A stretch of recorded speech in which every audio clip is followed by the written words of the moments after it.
Our next level one topic is tutoring do's and don'ts.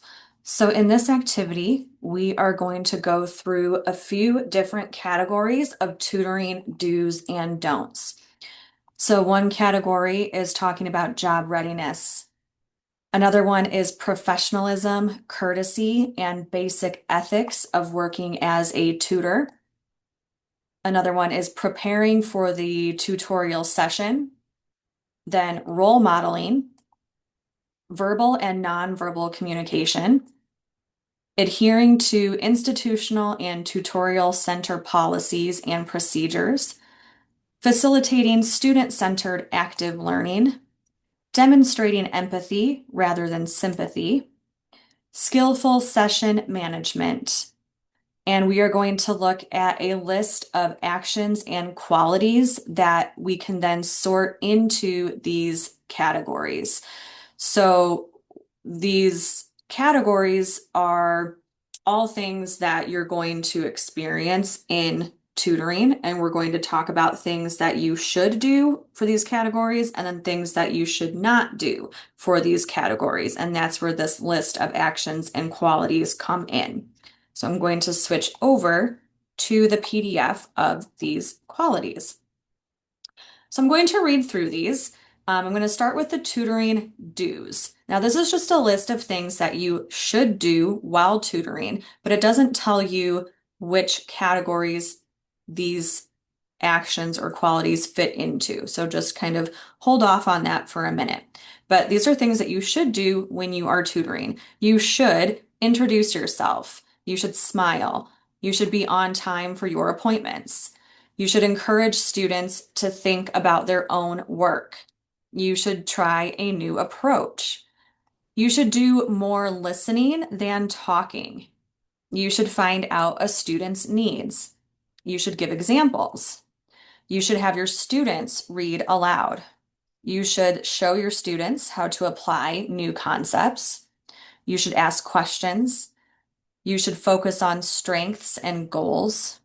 You should help students find solutions, encourage return visits from the students, give positive feedback, model positive behavior, act professionally, use resources available to you, plan for your session, affirm students' efforts, let the student lead, put yourself in their shoes, and focus on one skill or goal. So that is your list of tutoring do's. Then we have a list of tutoring don'ts, which is much shorter, and that tends to be a good thing. So things you should not do during a tutoring session or before. You should not give away the answers. Do not do that. You should not discuss instructors. You should not take their paper. And that really means more like taking the paper to work on answers or correct things for them, edit their paper, things like that. It doesn't mean you can never hold a student's paper like to look at something, but this is more like you should not be taking their paper and working for them. You should not text during a session. You should not become involved in the student's personal life. You should not let a student leave feeling helpless. You should not frown.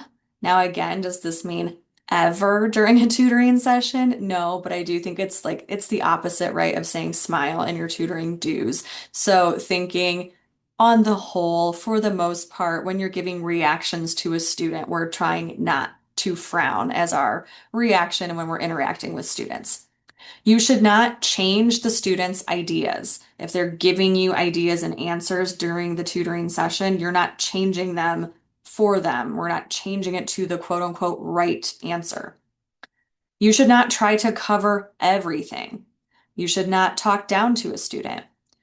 You should not be having conversations with other tutors during a session. Now, again, this is different than asking a tutor for help. If you are stuck on something or you have a question, you're not sure about something, absolutely ask another tutor in the center.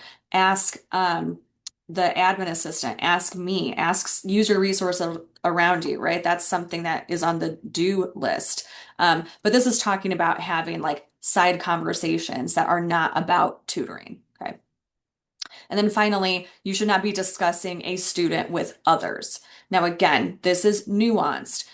You can share information with other professionals in the tutoring center if it's things that we should know about within the bounds of tutoring, if it's something that we need to be aware of. But you should not be sharing information about students with your friends, with people who don't work in the tutoring center, things that amount to gossip about the student, right? So this is something that you have to think about, like, is this information about a student that I should be sharing in a professional setting that makes sense for me to share with my colleagues who work here? That's one situation. Or is this me just wanting to share like a piece of kind of interesting drama with my friends about a student? Then that's not appropriate. Okay, so that's your list of tutoring don'ts. So now you have your two lists, tutoring do's, tutoring don'ts. And now it's your job to decide where these different bullet points fit in our categories of job readiness, professionalism, courtesy, and ethics, preparing for a tutoring session, role modeling. So this is you being a role model for the students who come in, verbal and nonverbal communication, institutional and tutor center policies, student-centered active learning, demonstrating empathy, and having skillful session management. Now, some of these actions might go in more than one category. So there's not necessarily a right or wrong answer for every single one of these boxes, but do your best to decide where you think these properly fit.